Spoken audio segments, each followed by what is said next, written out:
जय हिंद, स्वागत है आपका लाइव टाइम्स में। मैं हूं आपके साथ संजय यादव। बिहार चुनाव में करारी हार के बाद लालू परिवार में मानो भूचाल आ गया है। लालू यादव की वो बेटी जिसने अपना किडनी देकर पिता की जान बचाई, उसने ही परिवार के खिलाफ मोर्चा खोल दिया है और रोहिणी आचार्य के निशाने पर है तेजस्वी यादव और उनकी टीम। रोहिणी आचार्य ने तेजस्वी यादव और उनके बेहद करीबी माने जाने वाले संजय यादव और रमीज पर निशाना साधा है। रोहिणी आचार्य ने बेहद गंभीर आरोप लगाए हैं। रोहिणी का कहना है कि उन्होंने दुखी मन से राजनीति और परिवार को छोड़ दिया। रोहिणी ने कहा कि संजय यादव और रमीज ने उन्हें यह फैसला लेने के लिए मजबूर कर दिया। रोहिणी ने यहां तक कह दिया कि उनको गंदी गालियां दी गई और उनको मारने के लिए चप्पल तक उठा लिया गया। रोहिणी ने आज भी ताबड़तोड़ ट्वीट किया और रोहिणी का कहना है कि एक मां, एक बेटी, एक शादीशुदा बेटी को अपमानित किया गया और यहां तक कि कह दिया गया कि उन्होंने लालू यादव को गंदा किडनी दिया है। रोहिणी के आरोपों की बौछार के बाद भी ना तो तेजस्वी यादव और ना ही उनकी टीम ने अब तक इस पर कोई सफाई या जवाब दिया है और बड़ा सवाल यह भी उठता है कि परिवार में इतना बड़ा बवाल हो रहा है और लालू यादव अब तक मौन क्यों हैं? किन मजबूरियों के चलते लालू यादव चुप्पी साधे हुए हैं? यह सवाल भी सियासी हलकों में चर्चा का विषय बन चुका है। तो रोहिणी आचार्य ने एक बार फिर से ताबड़तोड़ आज ट्वीट किए और एक के बाद एक कई गंभीर आरोप लगाए।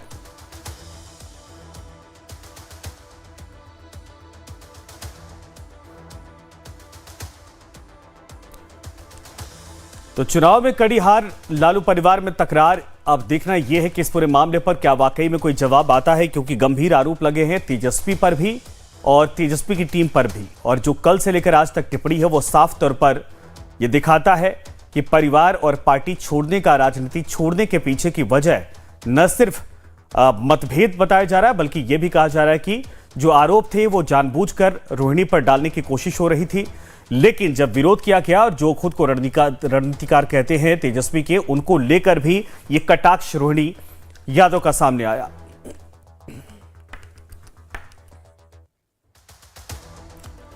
अब आपको रोहिणी का एक्सपोज्ड पद भी दिखाते हैं और बताते हैं कि उन्होंने इस पर आखिर क्या कुछ लिखा है। दरअसल उन्होंने लिखा कि कल मुझे गालियों के साथ बोला गया कि मैं गंदी हूं और मैंने अपने पिता को अपनी गंदी किडनी लगवा दी। करोड़ों रुपए लिए, टिकट लिया, तब लगवाई गंदी किडनी। सभी बेटे बहन जो शादीशुदा हैं उनको मैं बोलूंगी कि जब आपके मायके में कोई बेटा भाई हो तो भूल कर भी अपने भगवान रूपी पिता को नहीं बचाएं। अपने भाई उस घर के बेटे को ही बोलें कि वो अपनी या अपने किसी हरियाणवी दोस्त की किडनी लगवा दें। सभी बहन बेटियां अपना घर परिवार देखें, अपने माता पिता की परवाह किए बिना अपने बच्चे, अपना काम, अपना ससुराल देखें, सिर्फ अपने बारे में सोचें। मुझसे तो यह बड़ा गुनाह हो गया कि मैंने अपना परिवार, अपने तीनों बच्चों को नहीं देखा। किडनी देते वक्त न अपने पति न अपने ससुराल से अनुमति ली। अपने भगवान, अपने पिता को बचाने के लिए वो कर दिया जिसे आज गंदा बता दिया गया है। आप सब मेरे जैसी गलती कभी ना करें, किसी घर रोहिणी जैसी बेटी फिर ना हो। तो ये एक तरह से दर्द और भावुकता भरा दोनों ये लिखा हुआ पोस्ट रोहिणी आचार्य का। तो कल एक बेटी, एक बहन, एक शादीशुदा महिला, एक मां को जलील किया गया, गंदी गालियां दी गई, मारने के लिए चप्पल उठाया गया। मैंने अपने आत्मसम्मान से समझौता नहीं किया, सच का समर्पण नहीं किया, सिर्फ और सिर्फ इस वजह से मुझे बेइज्जती झेलनी पड़ी। कल एक बेटी मजबूरी में अपने रोते हुए माँ बाप, बहनों को छोड़कर आई है। मुझसे मेरा मायका छुड़वाया गया, मुझे अनाथ बना दिया गया।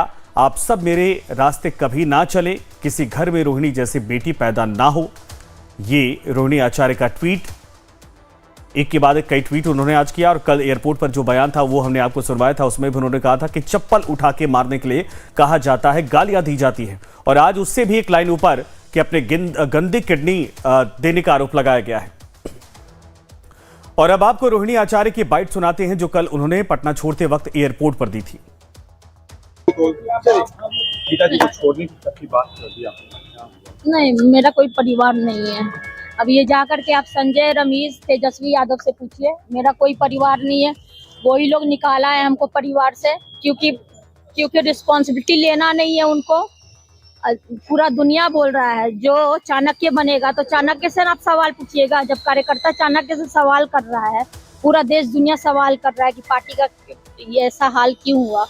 अब जब संजय और रमीज इन लोग का नाम लीजिए तो आपको घर से निकाल दिया जाएगा, आपको बदनाम किया जाएगा, आपको गाली दिलवाया जाएगा, आपके ऊपर चप्पल उठा करके मारा जाएगा। दीदी तेज प्रताप जी भी दीदी उनके साथ भी गलत हुआ दीदी।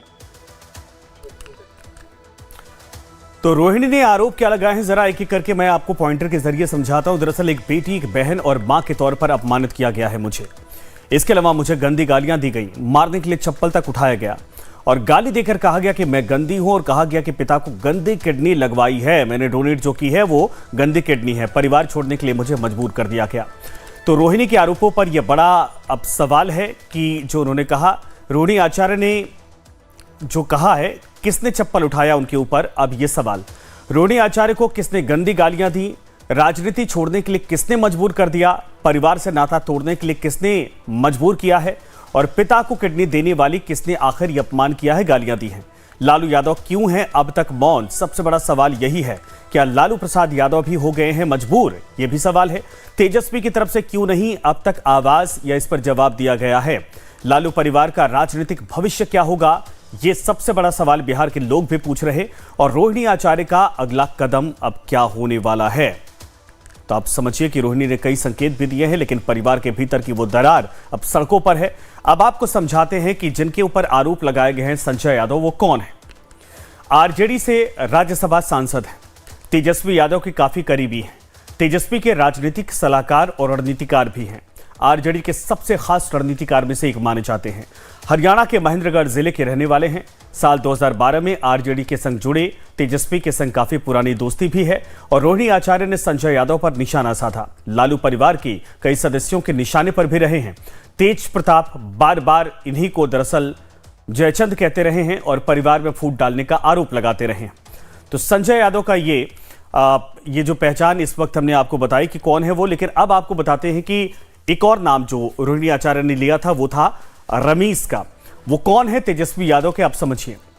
अब यूपी के बलरामपुर जिले के रहने वाले हैं रमीज। चेहरा इस वक्त आप देखिए। साल 2016 में आरजेडी से जुड़े, पहले डिप्टी सीएम ऑफिस में काम किया, उसके बाद तेजस्वी यादव के ऑफिस से जुड़ गए। तेजस्वी के करीबी और विश्वास पात्र बन गए। संजय यादव के साथ रणनीति बनाते हैं। बलरामपुर के पूर्व एमपी रिजवान जहीर के दामाद हैं और यूपी में कई मुकदमे भी हैं। हत्या के मामले में केस भी दर्ज हैं और जेल भी जा चुके हैं। रोहिणी आचार्य ने रमीज पर गंभीर आरोप लगाए और अब इनकी भी एक एक करके जो बातें हैं वो सामने आनी शुरू हो गई हैं।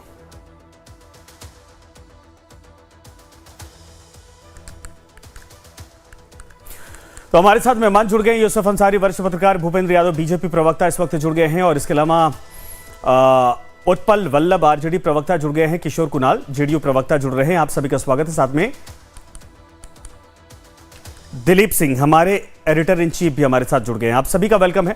दिलीप सर, मैं सबसे पहले आप ही के पास आना चाहूंगा। ये परिवार की लड़ाई, हालांकि कभी लगता नहीं था कि लालू के परिवार में इस तरीके से घमासान होगा, लेकिन पहले बेटा अब बेटी और अब जो अंदर खाने से आवाज आ रही है, जो खबरें सामने छनकर आ रही हैं कि ये जो गंदी किडनी का आरोप लगाया गया, चप्पल मारने की बात कही गई है, तू मैं हुई है, बहुत कुछ कहा गया कि अपमानित किया जा रहा है एक बेटी को, ये सब कुछ दरअसल तेजस्वी यादव की मौजूदगी में था और लालू इतने खामोश और चुप है।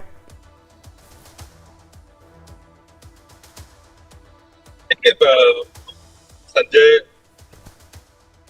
वैसे तो जो आंकड़े आए, महागठबंधन की जो स्थिति हुई चुनाव परिणाम के बाद, प्रचंड मतदान हुआ और मतदान के बाद परिणाम जो आए वो काफी चौंकाने वाले थे सबके लिए। किसी ने भी, यहाँ तक कि बीजेपी के वरिष्ठ नेता, एनडीए के तमाम गठबंधन के नेता भी ये नहीं मान के चल रहे थे कि इतनी ज्यादा सीट से 202 सीटें उनको मिली। तो जाहिर है मतदान, प्रचंड रूप से मतदान हुआ, परिणाम भी प्रचंड ही एनडीए के पक्ष में आए।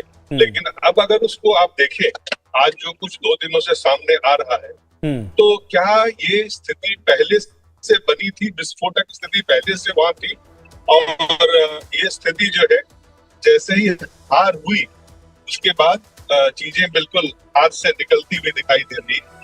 और सबसे पहले रोहिणी, तेज प्रताप बाहर गए चुनाव से पहले, चुनाव के परिणाम आते ही रोहिणी सड़क पे आ गई और जिस तरह के गंभीर आरोप लगाए उसमें दो पक्ष है इसके।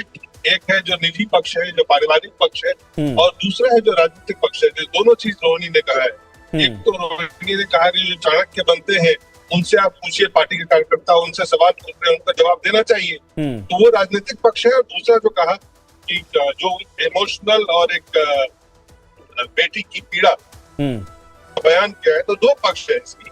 और एक और तीसरा पक्ष भी है कि पारिवारिक जहां जिस परिवार में सत्ता का संघर्ष हो रहा हो, वहां पे जो कुछ होता है वो भी देखने को, तीनों पक्ष को अगर आप देखें, मुझे लगता है कि सबसे महत्वपूर्ण पक्ष तो यही है कि जो राजनीति में जो चुनाव में जो करारी हार जो मिली है, उसके पीछे ये चीजें पहले से चल रही थी।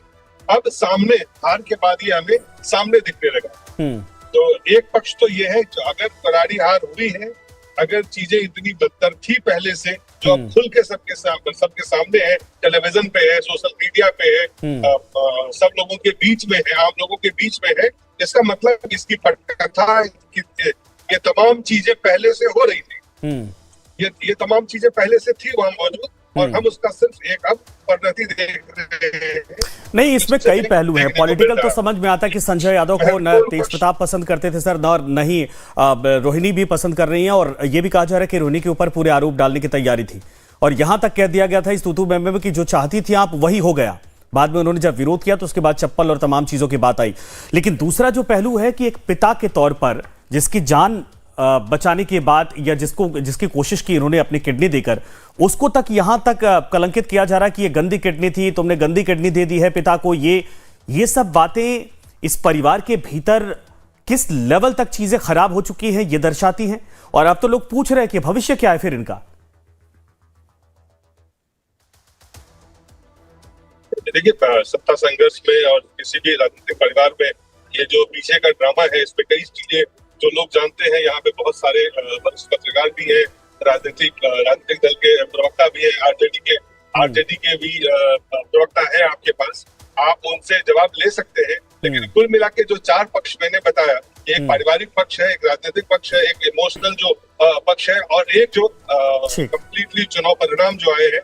ठीक है सर, मैं आता हूं, और मैं सोच रहा था कि आप इसको जो है कि कैसे देखते हो, उसके बाद मैं इसका जवाब लेता हूं। मैं दोबारा आपके पास आ जाता हूं। उत्पल जी, अब इसका जवाब दीजिए सर। ये सड़क तक संग्राम आ चुका है, लोग तो सोशल मीडिया पर ये भी लिख रहे हैं कि कभी उम्मीद नहीं थी कि लालू परिवार का किला जो है उसके अंदर से कोई बातें बाहर आ जाएंगी। लेकिन अब तो देखिए कि एक बेटा एक तरफ, एक बेटी एक तरफ, बाहर के एक सदस्य को लेकर घमासान मचा है। लालू प्रसाद यादव दोपहर को अपनी गाड़ी उठाते हैं, वहां से निकल जाते हैं, उसके बाद कोई जवाब नहीं है, नहीं उनका आता पता है कि आखिर वो वहां पर मौजूद है कि कहीं और भी इस वक्त रुके हुए हैं। लेकिन न तेजस्वी का बयान, न लालू प्रसाद यादव का बयान, न राबड़ी देवी का कोई बयान, और एक बेटी रोते हुए जाती है एयरपोर्ट से लेकर दिल्ली तक, और आज सारी पीड़ा व्यक्त करती है।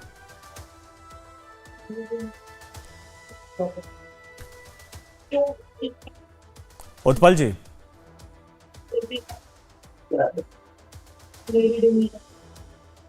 मेरी आवाज आपको आ रही है उत्पल वल्लभ जी? ठीक है, लगता है संपर्क टूट गया है।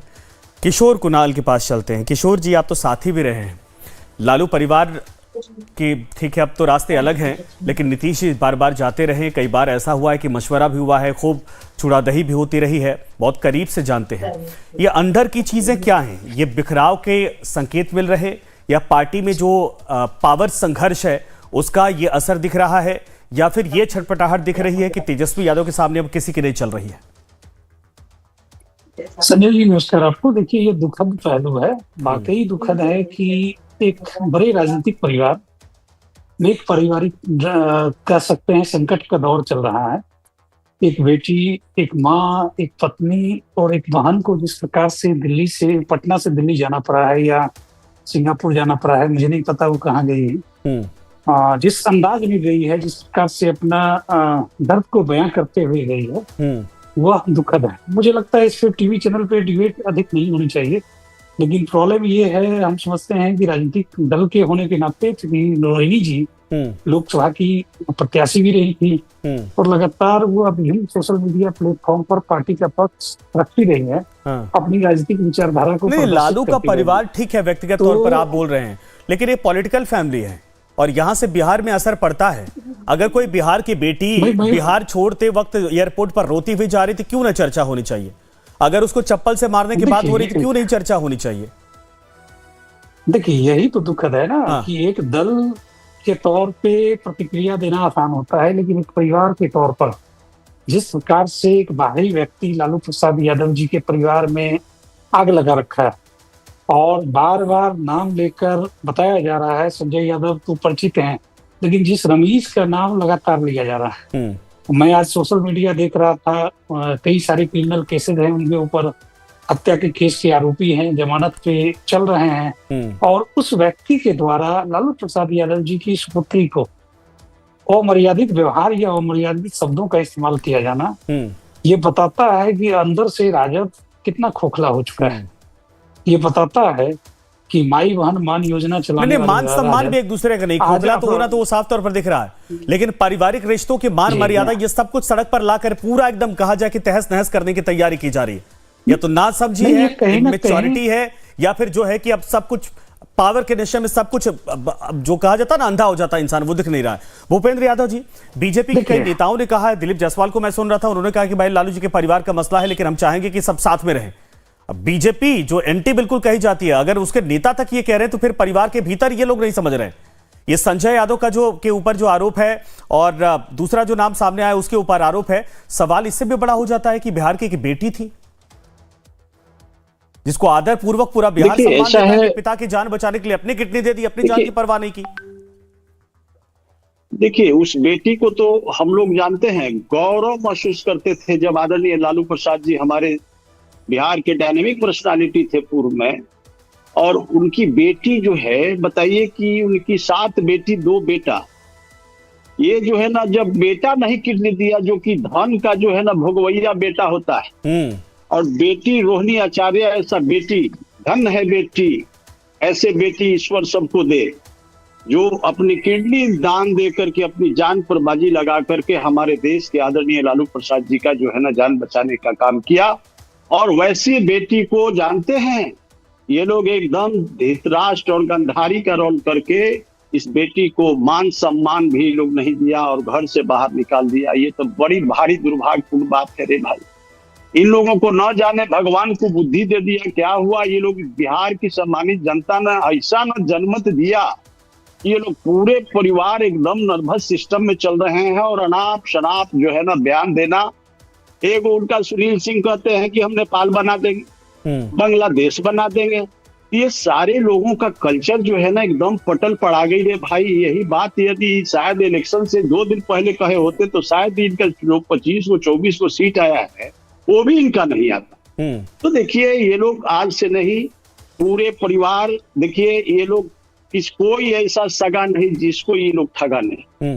ये लोग ठगने का प्रवृत्ति रही है शुरू से राजद कल्चर का। मैं बहुत अच्छी तरह से लालू परिवार को घर बहुत नजदीकी से जानता हूँ। आज एक बात और मैं आपको बता दूं संजय जी, कि जिस घर में नौकर यदि मालिक का रोल करना स्टार्ट कर दे तो वह घर को मटिया मेट होना एकदम तय हो जाता है। क्योंकि नौकर जब मालूम होगा, मालिक होगा, तो वो क्या करेगा कि सबको जो है ना घुमाते रहेगा, तोड़ फोड़ करते रहेगा।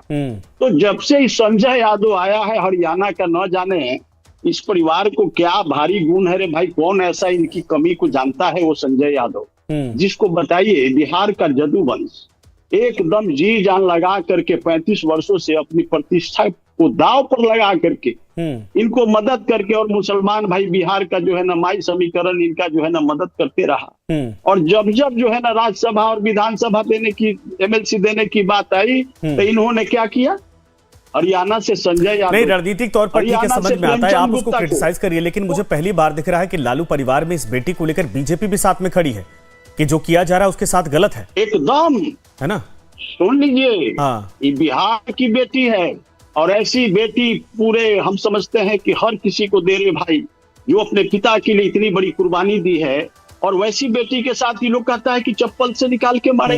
ये तो ट्वीट सुने हैं तो पूरा बिहार का जो है ना लोग गमगीन है रे भाई कि लालू परिवार में क्या हो गया। ठीक है, बिल्कुल सर। तो धान लूटने के खिलाफ यूसुफ अंसारी जी भी हमारे साथ है, वरिष्ठ पत्रकार। यूसुफ जी, आरजेडी की स्थिति ये वो है कि आसमान से गिरा और खजूर पर भी नहीं अटका। पहले तो चुनाव बुरी तरीके से हारे, उसके बाद परिवार में महिलाओं का सम्मान कितना होता है, किस तरीके से शब्दों का इस्तेमाल किया जाता है। बिहार की बेटी रोकर जाती है, जिस पर पूरा बिहार नाच करता था कि अगर बेटी दे किसी को तो लालू की बेटी जैसे, जो अपनी जान की परवाह किए बगैर पिता के लिए वो खड़ी हो गई। बेटे बेटियां इतने थे, लेकिन आज उसी बेटी के सवालों का जवाब ना आरजेडी दे पा रही है और नहीं आरजेडी परिवार के मुखिया दे पा रहे हैं। देखिए, सवालों का जवाब तो आरजेडी पार्टी को नहीं देना है, पार्टी के जो शीर्ष नेता है तेजस्वी यादव है उनको देना है, लालू यादव है उनको देना है। परिवार का मामला बेहद दुर्भाग्यपूर्ण है कि पारिवारिक जो मामला है वो राजनीतिक बन गया है और सड़कों पर आ गया है और सोशल मीडिया पर उस पर बहस हो रही है।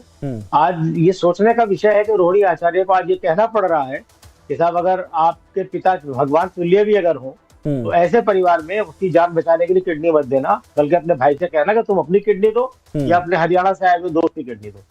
देखिए, ये जिस परिवार में राजनीतिक विरासत का मसला होगा और एक से ज्यादा वारिस होंगे तो वहां देर सवेर इस तरह की घटनाएं, इस तरह का जो कह सकते हैं कि दुर्भाग्यपूर्ण स्थिति पैदा होती है। इससे पहले हमने देखा 2017 में किस तरह से समाजवादी पार्टी में विरासत को लेकर झगड़े हुए, लेकिन वो झगड़े परिवार बाद में पारिवारिक में भी आए, लेकिन हालांकि वहां पारिवारिक झगड़े इतने ज्यादा नहीं हुए, यहाँ कुछ ज्यादा हो गया है। और रोहिणी आचार्य पर हार का ठीकरा फोड़ना ये हार की हताशा है, निराशा है। बजाय इसके जिस तरह से संजय यादव पर या रमीज पर जो सवाल उठ रहे हैं, मैं अगर याद करूं तो ठीक उसी तरह के सवाल किसी जमाने में समाजवादी पार्टी में अमर सिंह पर उठे थे, क्योंकि अमर सिंह को मुलायम सिंह यादव ने पार्टी में सर्वेसर्वा बना दिया था। हाँ। अमर सिंह महासचिव थे और अमर सिंह के अलावा कई और महासचिव पार्टी में थे, ऐसी बात नहीं कि अकेले महासचिव अमर सिंह थे। लेकिन अमर सिंह ने मुलायम सिंह के सबसे करीबी लोगों को, चाहे वो बेरी प्रसाद वर्मा हो, चाहे वो आजम खान हो, चाहे वो कोई और हो, उन और अखिलेश बार-बार तंज भी कसा करते थे, याद है मुझे भी, करके पार्टी छोड़ना पड़ा, है ना। तो एक करके पार्टी छोड़ना पड़ा। तो यहाँ भी वही हुआ है। संजय यादव तेजस्वी के बाद पार्टी में इतने ताकतवर हो गए, कई बार तो ऐसा लगा कि तेजस्वी यादव नहीं बल्कि संजय यादव ही पार्टी चला रहे हैं, उन्हीं का फैसला सब कुछ है। तो जहां ऐसी चीजें होंगी और परिवार में जो कई और लोग ऐसे होंगे जो दावेदार होंगे, विरासत में उनकी दावेदारी होगी, हिस्सेदारी होगी, तो उस तरह के सवाल उठेंगे। जैसे मीसा भारती है, मीसा भारती तो एमपी रह चुकी है। नहीं सर, लेकिन समाजवादी पार्टी तो देर सवेर एक साथ हो गई, परिवार पूरा एक साथ हो गया, लेकिन यहाँ की स्थितियां बिल्कुल अलग हैं। यहाँ पर तो भाई को भी किनारे कर दिया गया है। लोग तुलना में जाने कैसे कैसे कर रहे हैं। एक बेटी को इस तरीके से रोकर भगा दिया गया है, जिस बेटी पर नाज होता था सबको, वो बेटी ऐसा कह रही कि अगर ऐसी परिस्थिति हो तो कभी मत दीजिएगा। ऐसा परिवार एक तरह से कहिए नहीं मिले किसी को, वो ये कह रही। ठीक है, मैं आता हूं आपके पास, एक छोटे से ब्रेक ले जाना पड़ रहा है।